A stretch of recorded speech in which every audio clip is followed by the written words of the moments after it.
përgjigje të komenteve të presidentit të Shteteve të Bashkuara Donald Trump për Kanadan, disa kafene në mbar vendin kanë filluar të riemërtojnë amerikanot në menytë e tyre si Kanadiano. Një kafene në Toronto shfaqi një tabel Kanadiano në menu pranë kafes Americano, së bashku me një simbol që refuzon idenë e Kanadas si shteti 51 i Shteteve të Bashkuara.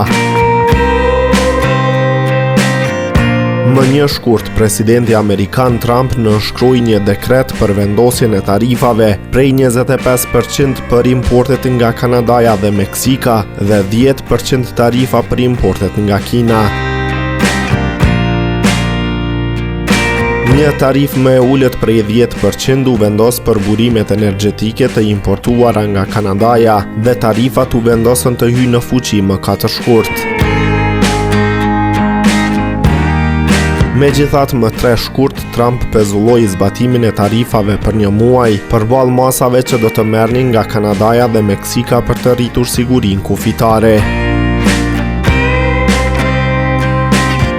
Me skadimin e kësaj periudhe, dje hyn në fuqi tarifat e pezulluara prej 25% për mallrat e importuara nga Kanadaja dhe Meksika. Me fillimin e tarifave amerikane kundër Kanadas, kryeministri kanadez Justin Trudeau tha se SBA-ja ka nisur një luftë tregtare kundër vendit të tij dhe njoftoi se Kanadaja do t'i përgjigjet mallrave amerikane me vlerë $155 miliard me të njëjtin ritëm në përgjigje të tarifave prej 25% të vendosura nga vendi.